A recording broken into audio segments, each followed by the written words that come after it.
At my best friend's wedding, I got a little too tipsy and ended up falling right into her brother's arms. When I sobered up, I was trembling with fear because he really doesn't like me. After much deliberation, I decided to apologize to him with a weak excuse. Sorry, I thought I hit a wall, that's why I did that. He just let out a cold chuckle and unbuttoned his shirt, revealing a mess of hickeys on his chest.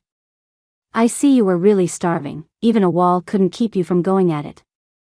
I told my best friend that I wanted to enjoy the wedding feast, and she eagerly promised, leave it to me. I'll give you a surprise. At the time, I thought she was joking. But a month later, she had a quick marriage with a family-arranged fiancé just to let me experience a high-end feast. While I playfully scolded her for being impulsive, I was seriously glued to the sight of the Australian lobster at her wedding. After all, being the youngest daughter of the richest family comes with grand displays. The feast was nothing short of extravagant. I pretended to shed a couple of reluctant tears, and then I went to town on the food, devouring a plate of braised pork, 2 plates of crabs, and 3 plates of steamed base. Watching her exchange rings and kiss the guy on stage made me feel a little down. I couldn't help but pour myself a couple more drinks, completely forgetting my poor tolerance. One drink led to another, and I was drunk before the wedding was over. I stumbled to the restroom to puke, and when I came out, I was still dizzy, walking around with my head tilted up. I accidentally bumped into something solid. It felt hard and sturdy, like a wall. It was so comfy to lean on, I ended up falling asleep right there. When I woke up at Selena's house, as everything slowly came back to me, last night's event started replaying in my head like a movie. A familiar scowling face became clear in my memory. It wasn't a wall I fell against last night, it was Selena's brother, Stephen. He's also my boss. After graduation, thanks to my close bond with Selena, I landed a job at her family's company. Initially, I was in a technical position, traveling frequently with her brother. But Selena felt it took up too much of my time away from her, so she asked Stephen to transfer me to a laid-back role. I was thrilled with the easy job, less work, good pay. But Stephen wasn't happy. He said the company doesn't pay people to slack around, so Selena told me to quit without hesitation. The little princess slammed the table and arrogantly told Stephen, I can afford her. Sign it and let her go. She then turned to me and said, we'll hire 10 male models to celebrate your resignation tonight, write that application. Maybe afraid she'd really go wild, Stephen got upset. I dare you. Do you dare to see if I dare? Finally, it was Stephen who compromised, begrudgingly signing the transfer instead of a resignation. From then on, he didn't show me any kindness. Every time I'd show up at their house to hang out with Selena, he'd give me the stink eye, staring to the point where it freaked me out. I guess he's silently judging me for getting paid for doing nothing at work. I know he doesn't like me much, but hey, I've got a powerful friend in Selena. When Selena suggested that I couldn't stay single forever and that I needed to start a family, Stephen reluctantly shared basic info about one of his friends under Selena's pressure. My parents passed away early on, so I've been living alone for years without many friends. Selena is my longest companion, and we're like family to each other. She knows how much I long for a complete family to fill the hole left by my parents' absence. Initially, she fancied the idea of me marrying her brother, but his attitude towards me quickly scrapped that plan. No way, marrying him is worse than going for my dog, Buddy, who actually likes you. Buddy is Selena's dog, always snuggling with me. Please. Buddy's your furry son, don't take advantage of me. Jokes aside, she genuinely searched for eligible bachelors within her circle and suggested a handsome one that I wanted to meet. Selena teased, Emily, you've got taste. He's the best-looking friend my brother has. Just a little flirty, but with a strict family, he won't mess around after marriage. I shrugged it off, not a big deal. A man's charm could be fake, but his looks? Those are real. Plus, a good-looking husband is a wife's pride, I'm all about that. I just love hearing, your husband's so handsome. That day, Selena had some errands, so I went to the meeting spot first. But as soon as I reached the door, I overheard Stephen's voice from inside. Charles asked, Stephen, as Selena's friend, You must know her. What's she like? Stephen's laid-back voice chimed in. Her? Just average. Lazy, ditzy, sleepy, procrastinator, emotional, chatty, clumsy. Your parents won't be thrilled. Charles looked disappointed, sighing at my photo. I liked her at first based on the pic. She looks like my parents' type, but with so many flaws, I'm not sure. I advise you not to get too interested. Why? Then Stephen's voice stopped. Peeking inside, I saw him leaning in to whisper something in Charles's ear. Probably some unflattering detail he couldn't say out loud. Upset as I was, he wasn't lying, those traits were definitely me. Sharp eye, Stephen. In the end, it fizzled out, with Charles apologizing multiple times and politely declining. After that, I made a conscious effort to steer clear of Stephen. He dislikes me more than I realized, so better to avoid him altogether. At Selena's wedding, I was seated at the main table. By the time I arrived, the only open spot was between Stephen and his mom. You guys fighting or something? Stephen's mom treats me like her daughter, so I was thrilled to sit next to her, but not so much next to Stephen. Didn't want him telling my future dates. She's a glutton and can't hold her liquor. Thankfully, Stephen got called away by Charles to join their drinking, letting me dive into my feast. Little did I know, avoiding him would land me right in his arms. Recollections hit me like a movie played in fast forward. I was practically glued to his chest, refusing to budge, resisting his pushes, then hugging him tight. When I wasn't hugging, I was kissing his lips. Truth be told, his lips were quite soft, very kissable. Even went as far as ripping his shirt, getting pretty bold. But why in the world didn't he stop me at all? I freaked out, cut off my memories quickly, got dressed, and ran out of his house like my butt was on fire. Just my luck. As soon as I stepped out, I bumped into Stephen, who's heading to work. He acted all chill and even seemed in a good mood. He greeted me with a rare smile. Heading to work together? Great. Just 2 words from him told 2 horror stories. Together, work. I was shivering, his smile felt creepy.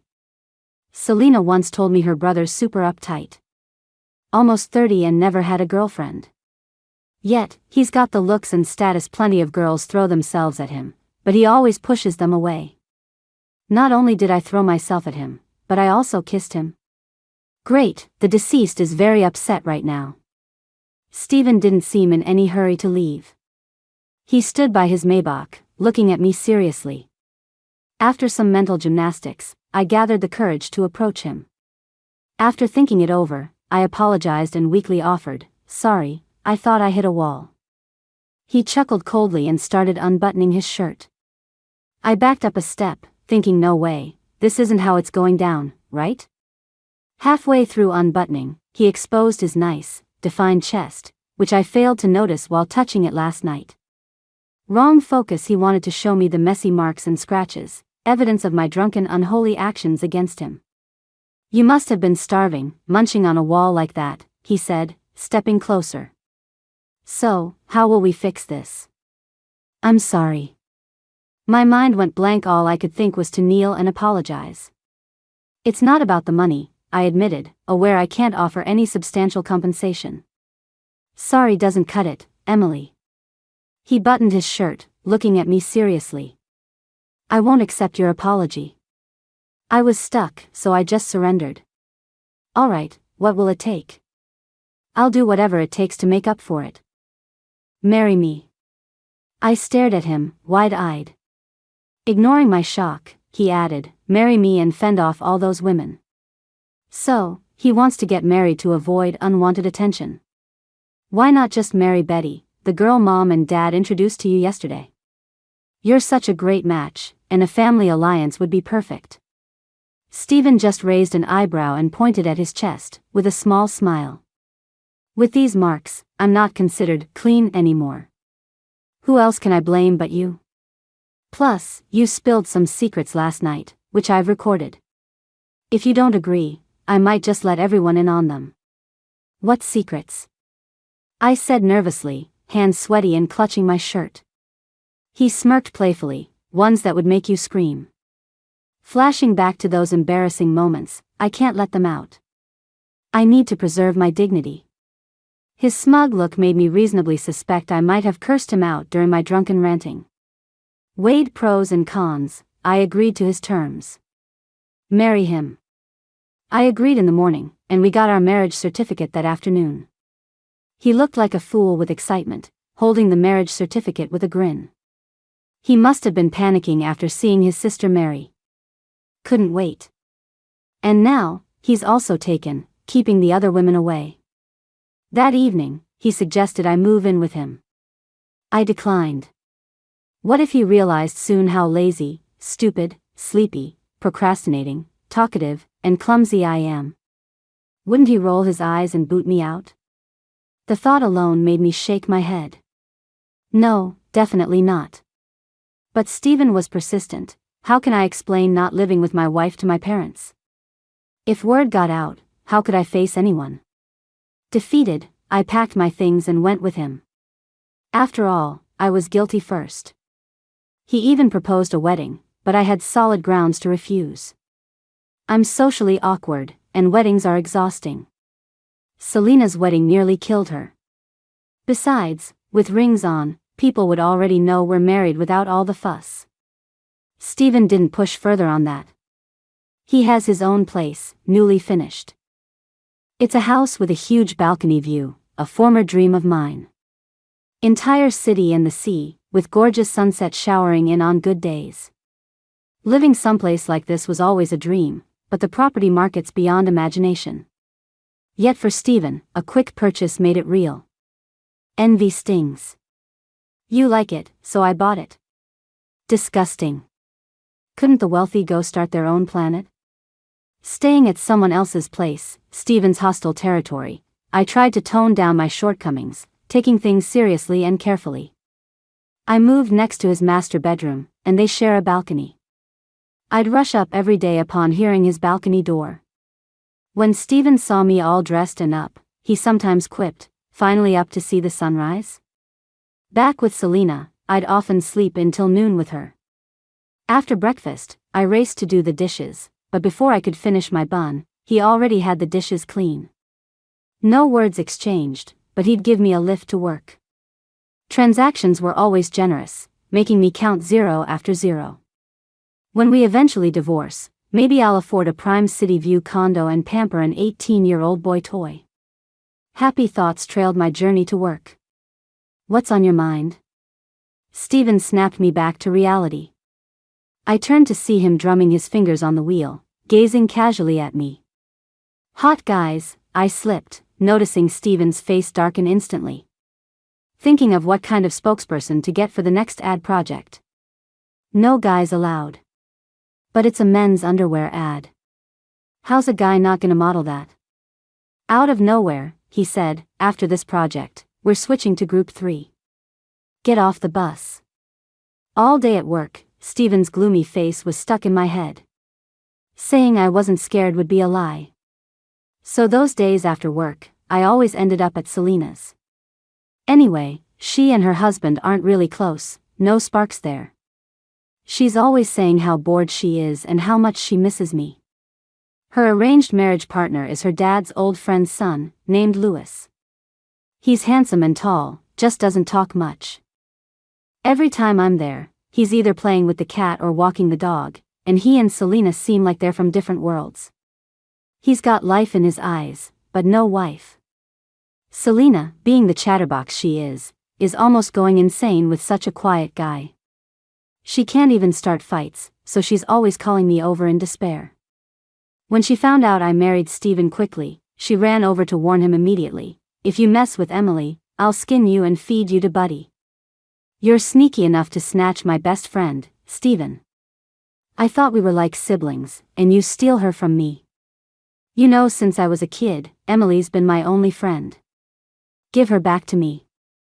She pointed at him, all dramatic.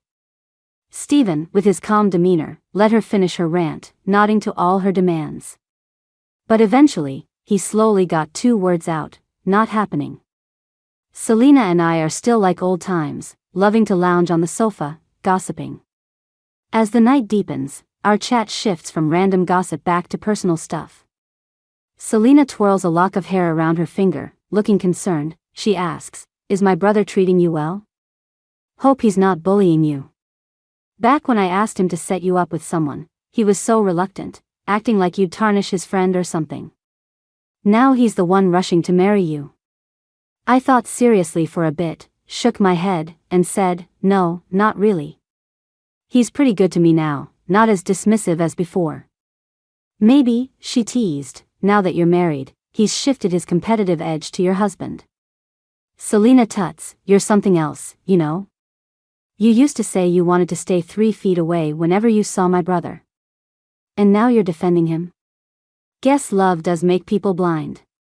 I gave a bitter smile. Everything between us is about benefits, with no room for real feelings. Switching topics, I asked Selena with a bit of concern, "So, what about you? You got hitched just for me to have a seat at your wedding. I feel guilty every time I think about it." She shrugged. "What to do? Someone in our family had to marry through connections. If my brother won't do it, then it's me. Why won't he do it? No wonder the family's always pestering him to marry. He keeps postponing. He's got someone in his heart. He's always been this stubborn. Once he's made up his mind, not even 9 bulls could drag him back. But I don't mind. I don't want anyone but you. Whether marrying a chicken or a dog, it's all the same to me." As she said this, she moved in for a kiss on my cheek. When I was about to return the gesture, Lewis called out from behind, "Steven's waiting for you outside." Lewis didn't look too happy, sounding a bit impatient, saying, "Get going. It's getting dark." Selena and I exchanged looks, whispering, "How does he know I'm here?" I clearly said I was out with coworkers. Selena thought for a moment, then lifted her gaze to Lewis. The man shifted his eyes, a bit guilty. After picking me up, Steven didn't say much, leisurely driving home. I was absent-minded, leaning on my hand, gazing out the window, curious about who he likes. I wanted to ask directly, but it felt like crossing a line. So I just barely held back my itching curiosity. Yet, I got the answer the very next day. The next day at work, just as I was getting sleepy, ready to daydream, someone suddenly shouted, "Steven went ballistic in a meeting. He's been yelling for half an hour without repeating himself once, and not a curse word to boot. Which department messed up that bad? Steven hasn't flipped out in ages. His mouth in a fight? Who could stand a chance? Sheesh. Let's go check it out." Hearing some drama was happening, my sleepiness vanished. I hadn't seen Steven lose it before, so my curiosity was piqued. So, I gleefully joined my coworkers to watch the spectacle. Once there, we saw him slam the documents on the table, scattering papers everywhere. I shrank to the side in shock. His secretary hurried in, gave us a look, and then went in to pick up the papers. She organized them and whispered a few words in his ear. He gave her a glance, then looked outside and almost spotted us gawkers. We quickly ducked away. After the secretary finished, his demeanor softened instantly. He awkwardly rubbed his nose, a faint smile tugging at his lips, not aggressive like before, instead kinda gentle. My gut told me he's got different feelings for this secretary. Winnie's Steven's secretary for years for a reason. Few words, and she calms him. Totally. She's the only one who's stuck with Steven all these years. With Steven's picky taste, Winnie's gotta have some skills. I mean, his sister's married, but Steven's still not. Is he waiting for Winnie? Steven's not married?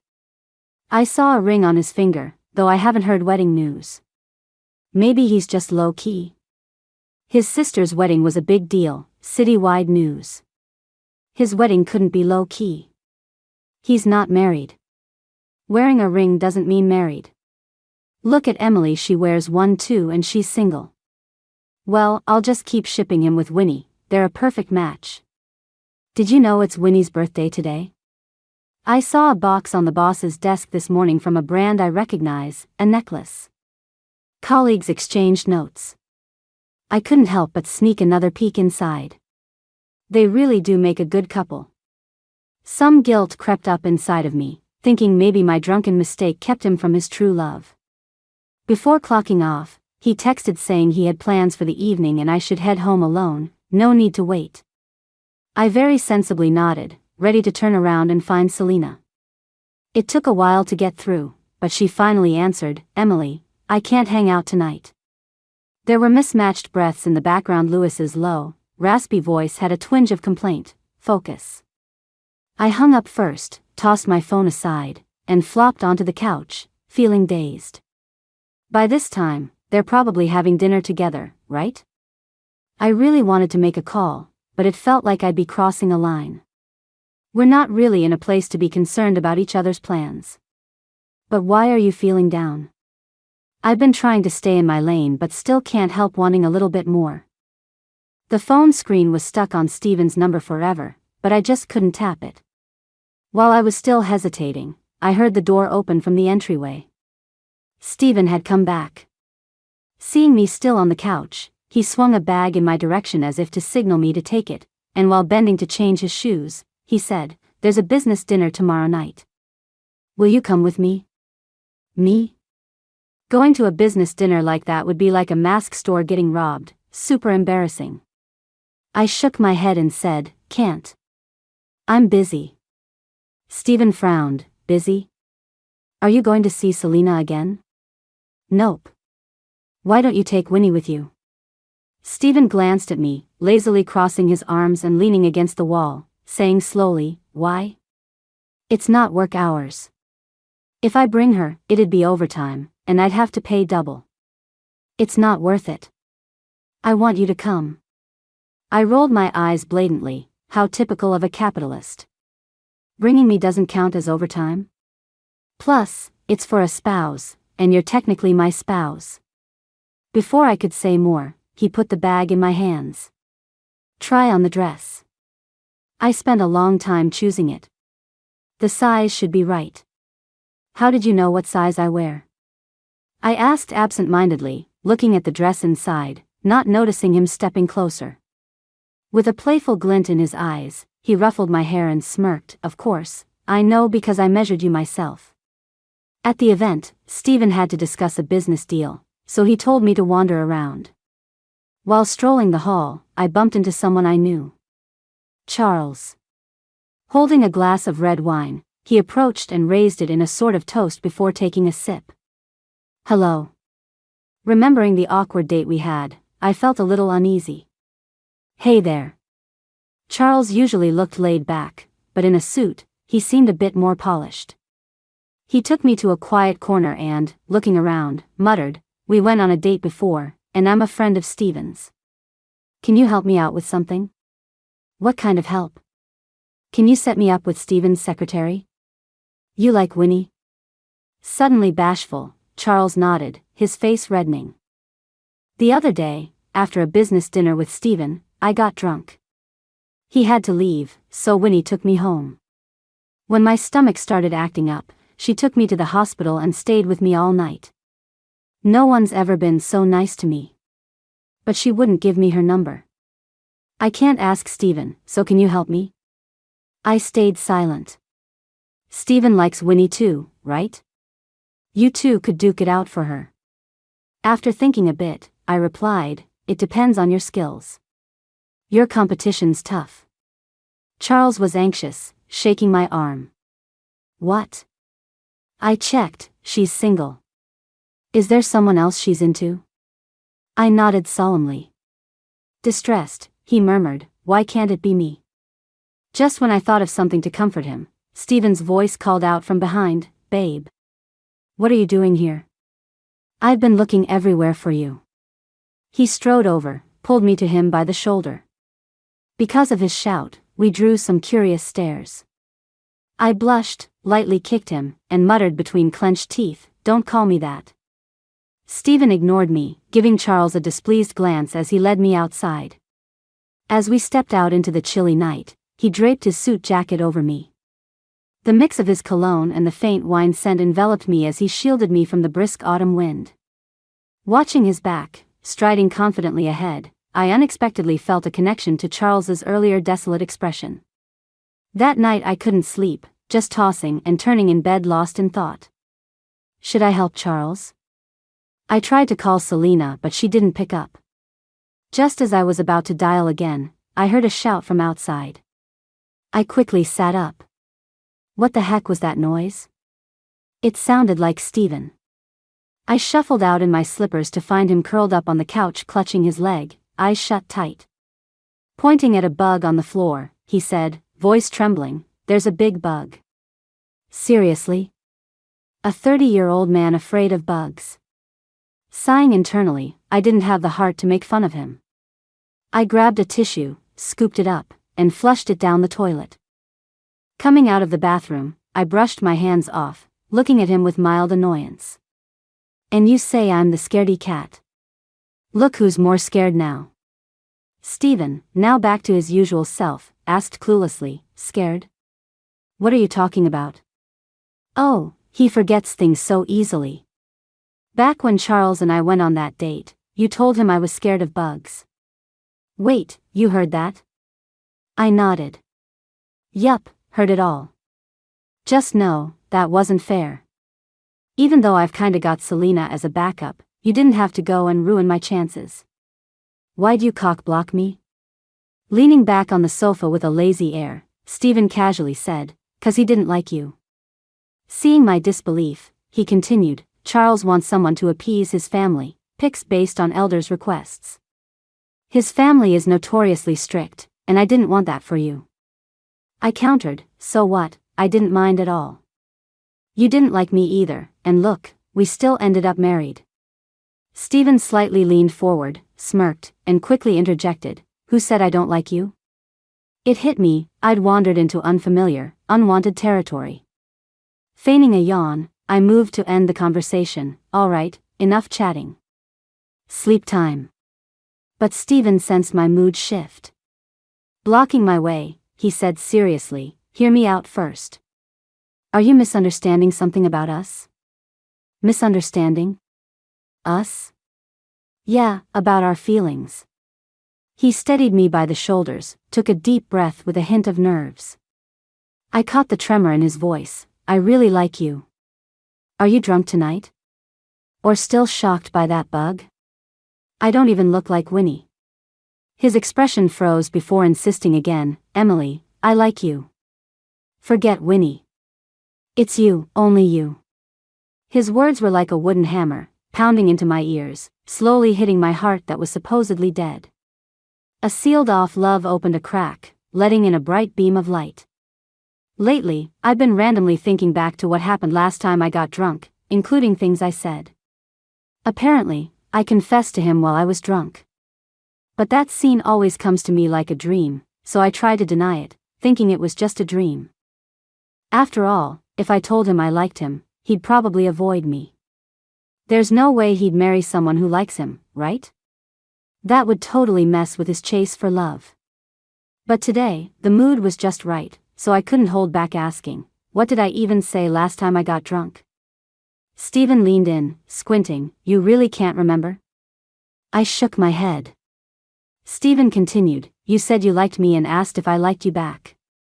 I did answer, but you woke up without remembering a thing. What did you say?" Steven's eyes were sparkling, and his intense gaze fell on me, his voice smooth but a bit hurt. "I said I liked you too, and you kicked me off the bed right after, so I've never known if you were sleep-talking or speaking your drunken truth.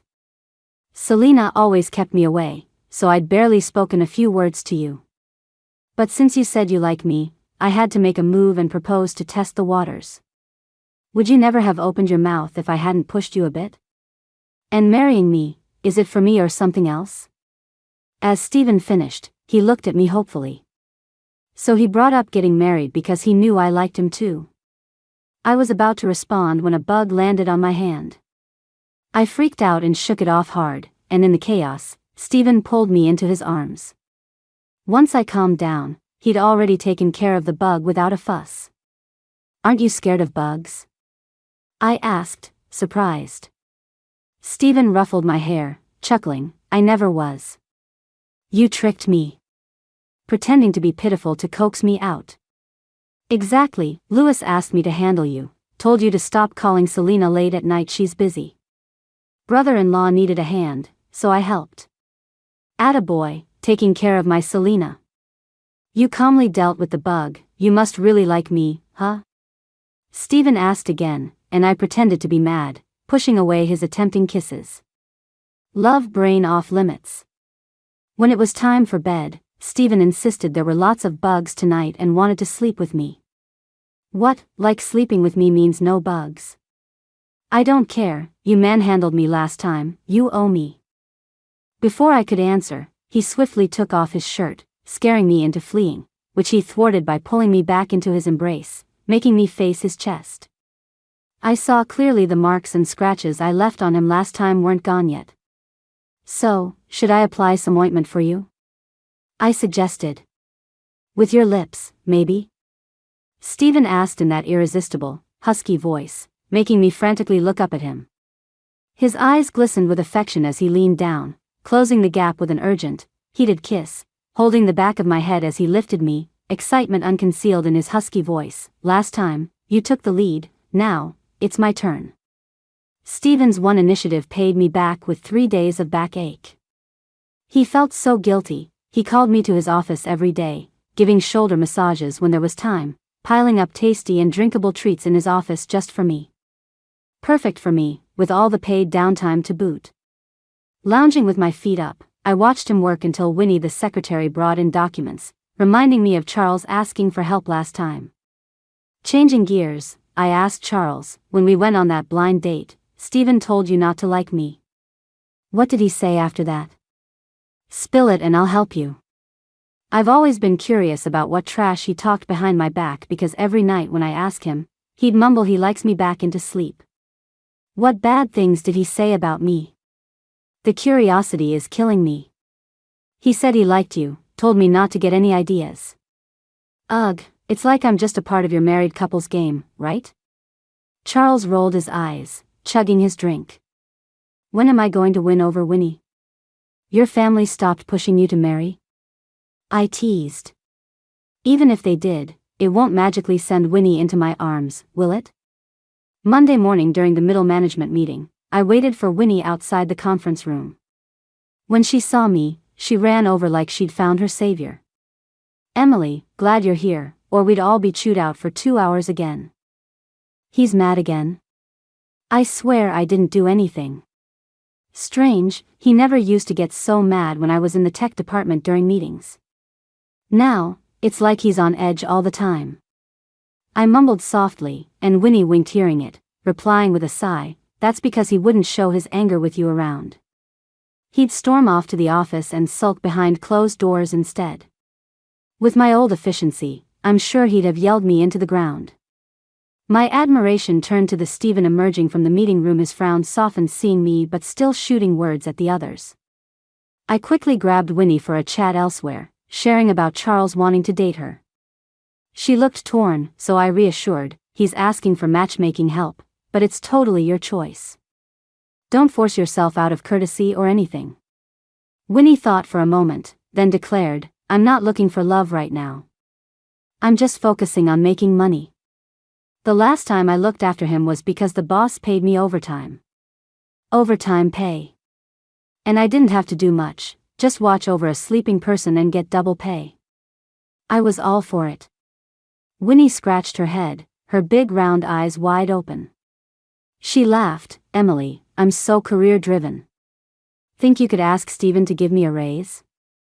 I told Charles the truth, and unexpectedly, his eyes lit up. He slammed the table, standing up, wants to make money, eh? I thought he'd lost his mind, and turns out he kinda did. He went to Stephen to find out Winnie's salary and offered her triple to lure her away. Winnie glanced at the new job contract and then at her longtime boss. She bowed slightly to Stephen, a bit apologetic, and happily took the contract to switch jobs. When Stephen learned the whole story, he wouldn't let go of me, his hand unashamedly wandering around my waist. With a look that said good job, he said, you've made my secretary leave. Do you know what this means? I shook my head, really not wanting to know. It means I'm mad, and you have to pamper me tonight. I sighed in relief. Thankfully, he didn't want me to replace Winnie as his secretary. But in the middle of the sleepless night, I regretted it. Being a secretary might have been easier. After the start of autumn, Selena got pregnant. I went to visit her. Louis was clinging to her, like he was staking a claim. Careful, don't hurt my wife. I spat. How come you don't worry about hurting her when you're doing those things at night? With her pregnancy, Selena's appetite grew, turning Louis, who couldn't even boil water, into a 5-star chef. She stuffed a piece of beef in her mouth, her words muffled. Can you and my brother have a wedding? I want to attend one. How could I not fulfill such a simple wish for my sister? When I got home, I immediately brought this idea up to Stephen. He seemed unhappy, furrowing his brow without a word. I nudged him, and he eventually responded, giving me a gentle tap on the head. Silly, weddings are for ourselves, not for others. I rubbed my head, grumbling, but Selena had one for me. She was getting married anyway, just teasing you. I went silent, realizing he had a point. So, do you still want a wedding? Stephen asked. With you, I really do. I nestled half of myself into his embrace. My words clearly pleased him, as a soft smile crept onto his lips. The wedding's set for spring next year. With Stephen and our families helping, it didn't feel so overwhelming anymore. On that day, I walked slowly down the aisle in my wedding dress towards Stephen. The moment I took his hand, he shed a tear. I wiped it away, cupping his face and hearing him say, in a voice only we could hear, I love you, thank you for listening. He's still wearing the ring I casually bought from a roadside store when he insisted on having one. During the wedding toast, he swapped all my drinks for non-alcoholic ones, raising his hands in surrender. I can't handle your shenanigans when you're drunk anymore. Remembering that night when I totally dominated him after drinking, my face instantly flushed, so I obediently stuck to soda. When we reached the table with my friends, I saw Winnie sitting next to Charles. Stephen grumbled, being your secretary means attending the wedding, too? Charles was all smug.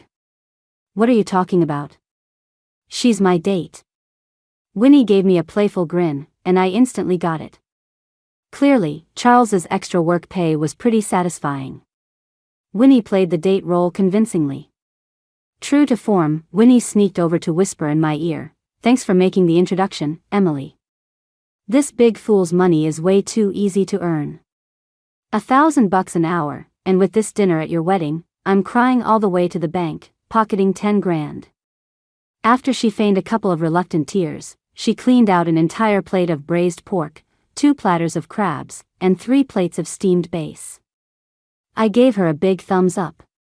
That night, I didn't get drunk, but Stephen did. He collapsed onto me, mumbling nonsense. Remembering how he once secretly recorded my drunken ramblings, I fired up my phone to start recording. All he kept repeating was, honey, can we just walk through life like this forever?